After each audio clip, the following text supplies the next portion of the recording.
Hey, Julia Barzik here from Wise Investigator. Thanks for joining the Countdown to Career training series.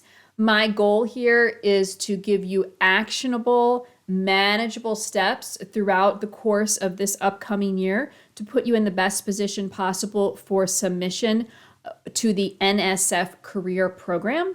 I want to keep these trainings as brief as possible. I want to be efficient. Don't want to waste anybody's time, not mine, not yours. So let's get right into it. I will say that if you would like to know more about my background and what I do, please check out some of my other videos, check out my website, and reach out to me on social media. And I'd love to connect with you. But let's get right into the content right here. Okay, so I am going to tell you a little bit about what we're going to do over the course of the year. Now, this is a very, very general overview, but today I'm going to walk you through the high level information that you need to understand and start gathering and learning about the career program, and some things that you need to start the clock on. So we'll talk about that today. At 9 months, we're going to review what support may be available to you through your institution. And this is help that you can get. So you want to use all the help that you can in preparing something like this. Around month 7, we will consider your strengths and weaknesses as pertains to the career opportunity. This would be a good time to think about a resubmission. If you're somebody who has submitted previously and unsuccessfully, that would be the time we would think about that. At month 5, you'd be drafting a project summary, just a first draft, just getting pen to paper, getting some words up on the screen. Don't stress about this. It's not your final version. By 3 months away from the deadline, we'd be looking at drafting that project description. Again, the first draft of that and gathering the documents you may need. And at 1 month out, you should really be into the feedback and revision stage. So let's get started with the content for today. So the first thing that you want to do when you learn about any opportunity is look at the solicitation. Now, this doesn't mean that you need to read every single word of the solicitation, but it is the place to go for your best information that legally will hold true. The organizations that put these out are required to adhere to what they said they would do in the solicitation. So it's the best source of information. So let's take a look at that here. Now, to get to the solicitation, we would go to grants.gov and just enter NSF Career. And we'll see what we get here. So right away, you can see that it comes up. It's pretty easy to find. We can click on this here and we can see the deadline. So now it is going to be July 24th of 2024. And here are the different disciplines or directorates that are applicable, right, to career if you're in one of these. And there's eligibility information. You can read that on your own, but let's go down here to the publication, which is the solicitation. Now, I like to look at this in PDF, so let's go ahead and do that. And you can look at it on the web page as well. But let's see here and make sure we're looking at the current one and the best one, which of course would be the current one. So if it's through grants.gov, it's going to be correct, but it's always good to just take a look at those dates, see when it was published, check again the dates and kind of do a reality check. So this makes sense. So this was last published probably in the year 2022. There was a deadline at that point of July 27th, and then they say it's going to be due the fourth Wednesday in July, annually thereafter. So this is the one we're looking at for 2024. And let's go ahead and just scroll through this. I'm going to point out what I believe are some important items throughout here for you to take a look at. And again, not to read the whole thing or talk about all of the sections, but we want to familiarize ourselves now with what's here. All right, so here's some notes of things that have changed since it was originally published, probably in terms of deadlines and things like that.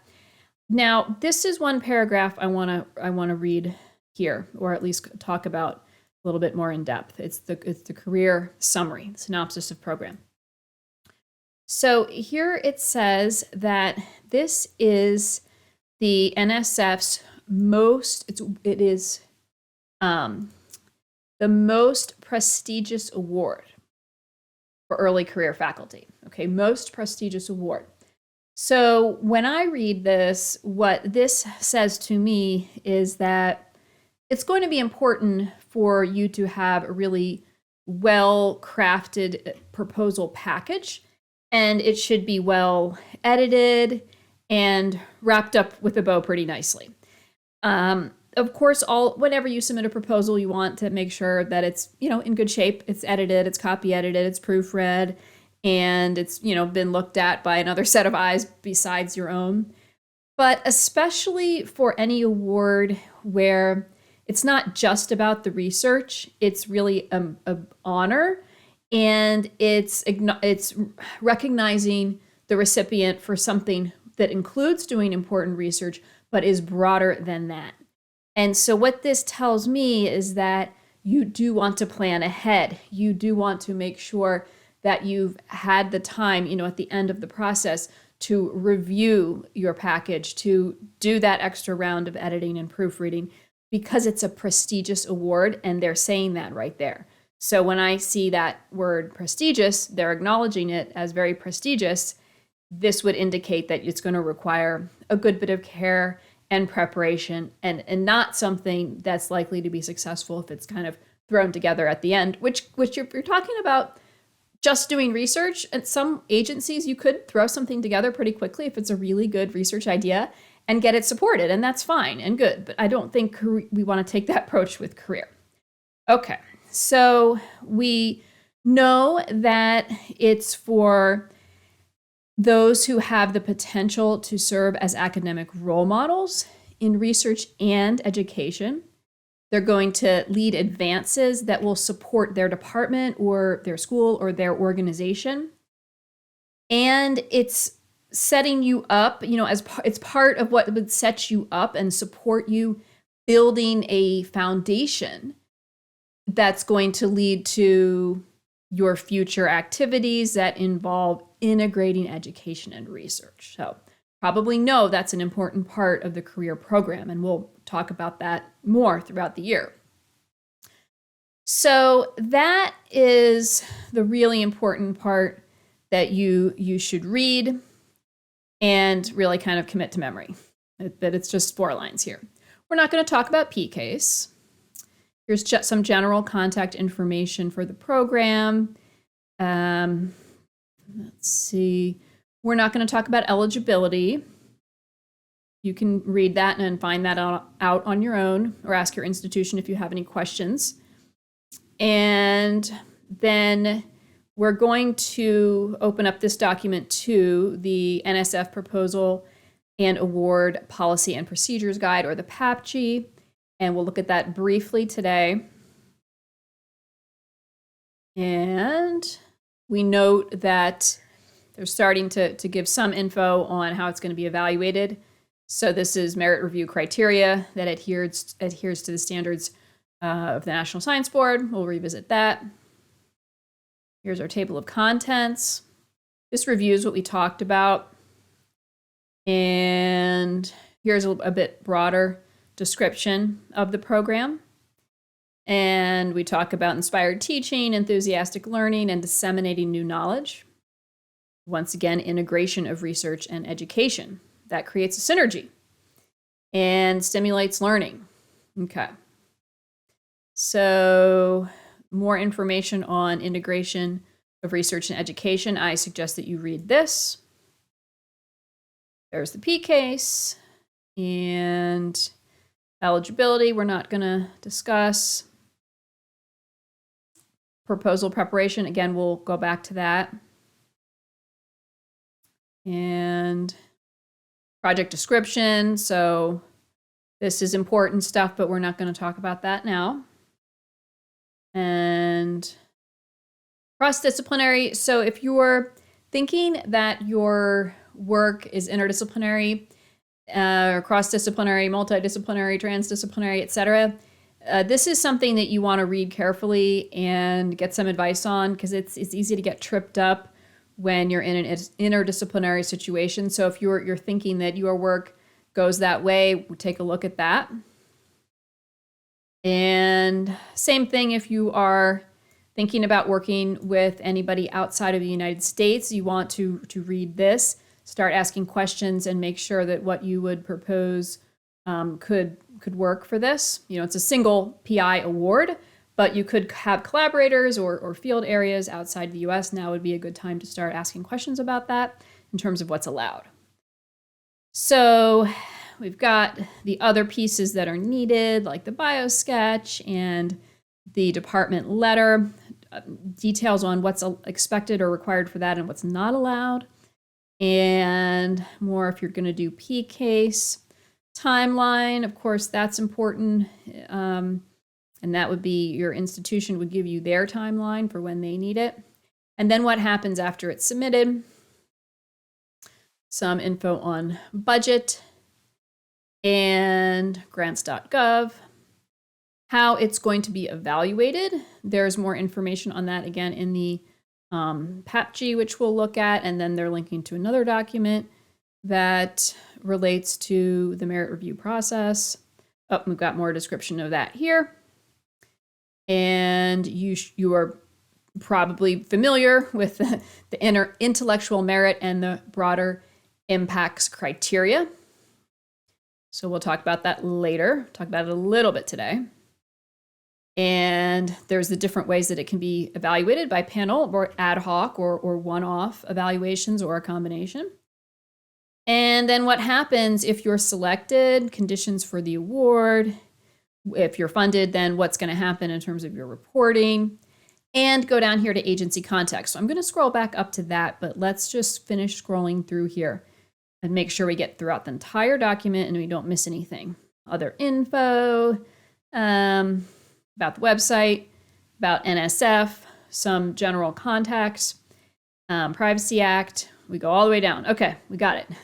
So there's two things that we want to go to. First, I'm going to take you over to the PAPG. So you can click on any of the places where that's referenced here in the document, but I had already opened it, so I'll still find one here. So let's see. There we go. So if we click here, the PAPG, or the Proposal and Award Policies and Procedures Guide. This is super long. So if you click on that and it takes you to the website. I always like to look at it in PDF, like I said. And this is 203 pages. So we are not going to go through all this now, but you should save, get to this document, save it, create a folder where you are keeping the solicitation here that we just looked through and the PAPG. So create your career folder, put these two documents in there, and take a look through and read about the evaluation criteria. That would be helpful for you to start internalizing some of this, but that's all that you need to do for now. Now, we are going to go back to the contacts. So this is important here. And all right.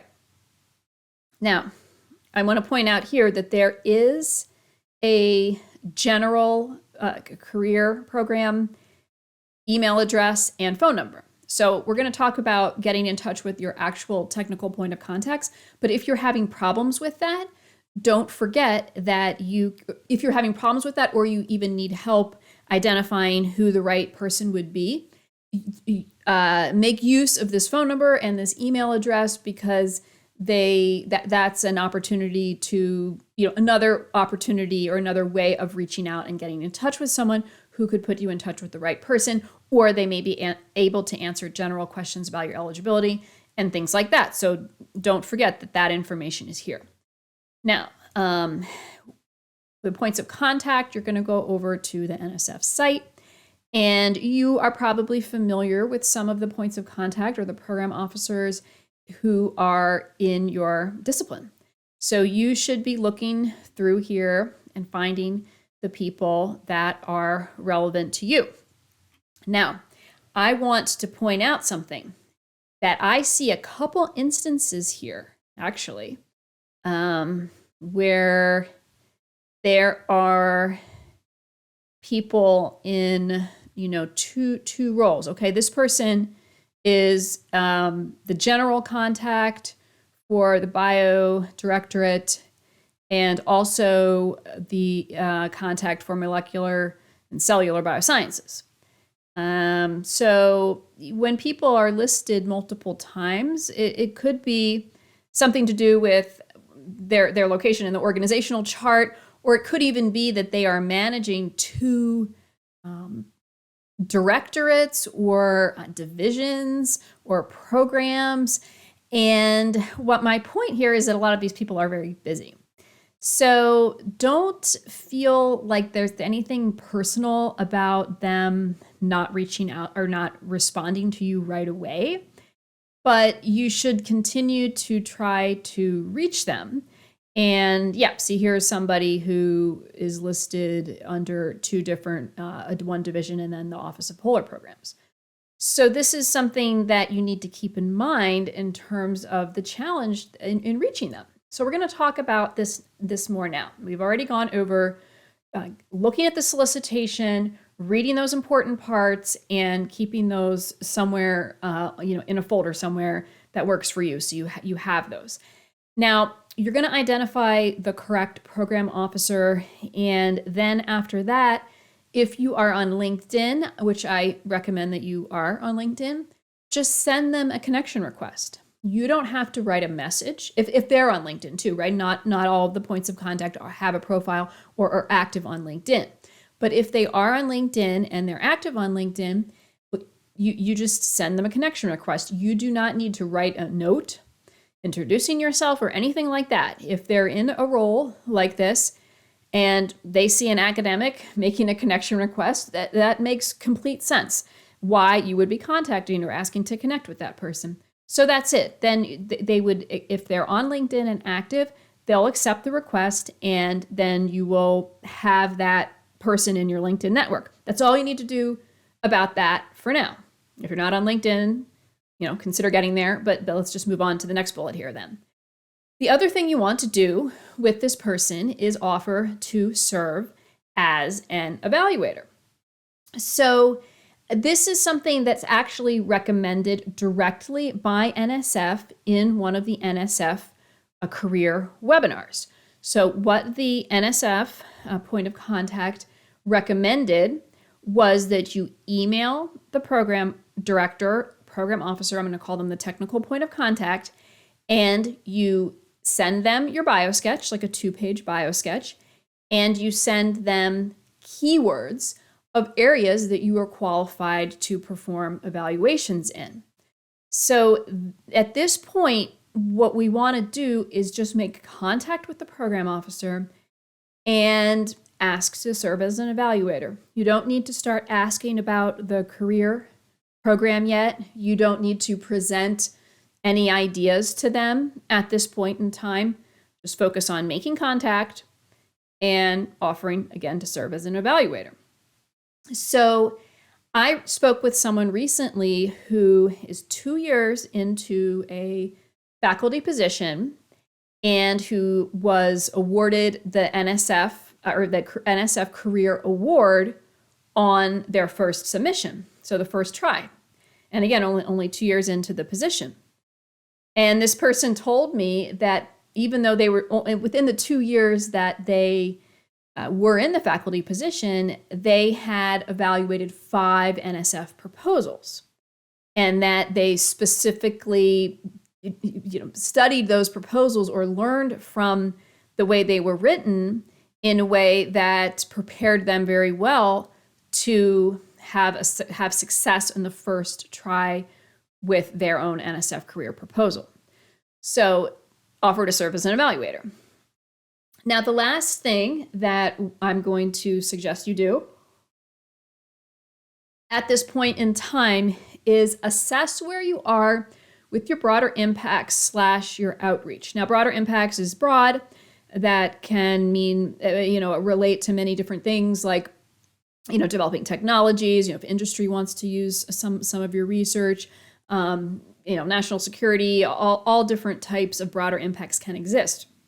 But I want to speak specifically about educational and outreach type aspects of the activities and the things that you do, because you want to start getting the clock ticking on this. Now, what we don't want to happen is you get too much closer to the deadline and you're trying to write up your proposal that in a way to show that you're going to be integrating that teaching and research, and find that you're really trying to put that together for the first time. You may have some good ideas of how you're going to do that, but you haven't really done that yet. So the best way that you can have that part of your proposal be strong is to have already demonstrated that you are capable and have succeeded in outreach / educational efforts that integrate a research component, even if it's not exactly the same research topic that you're going to be proposing for career. So one example that I like to give to make you think a little bit about how this plays out is, okay, so you probably don't know too much about me. You don't know much about my hobbies or how often I might exercise if I'm very into fitness, or what I like to do in my free time. So knowing kind of nothing about me that way, if I told you, hey, in this year, in 6 months, I am going to run a marathon. You might say, Julia, that's great. I wish you luck. And walk away from that conversation and think, well, I have no idea how likely she is to achieve that goal. Is she really going to make it to race day and get up there and start the race and actually finish it? You would really have no idea, because you don't know anything about my hobbies, my fitness level, how often I exercise, if I'm a runner, if I'm a walker, anything like that. But if I told you that I plan to run a marathon in 6 months, and I also told you I have, in the last 5 years, I've run 4 half marathons. There's a trail outside my neighborhood that I run on, 3 times a week. I've got this new running watch that I, following a program from that, and that's going great. And you saw me, wearing running shoes, often, right?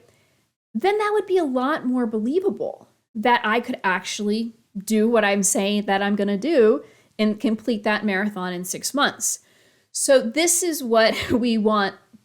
We want to paint a similar picture for the evaluators of you and the work that you propose to do related to your outreach, education, and the integration of that research. So you could have a great plan, but it's best if you can demonstrate that you've already been doing something that's building up to that plan, even if it's, you've done a bunch of 5Ks, right? And then you're going to say you're going to do the marathon. You've done some half marathons and you say you're going to do the marathon. Any of that is better than saying, you know what, I've never really even laced up my shoes, but I'm going to do a marathon. So what you should do here is think, assess for yourself, where am I? Am I involved in outreach activities? Am I involving students that I'm teaching in the classroom in my research in any way? Now, if not, think about how you can start to do that. If you're very new in your faculty position, you've been very busy. You may not have had a chance to volunteer with various groups on campus that you maybe have been thinking about getting involved in, or maybe you need to learn what some of those opportunities are. Are there groups that are organizations that are bringing high school students onto campus and you could invite them into your lab, or go volunteer and work in somebody else's lab, with those students, with younger students, with adults in your community, whatever interests you, whatever opportunities are there. What you want to do now is get the clock ticking on that, because it will be too hard to try to build all of that up when there's just really not enough time to demonstrate that you're engaged in anything like that. So I'm going to stop here for our 11 months out training. And like I said in the intro, we are going to talk about the support that's available to you in your institution at the next training. And I look forward to seeing you then. So go ahead and get these 3 items checked off your list. I promise that it'll be worth it and you'll be glad you did.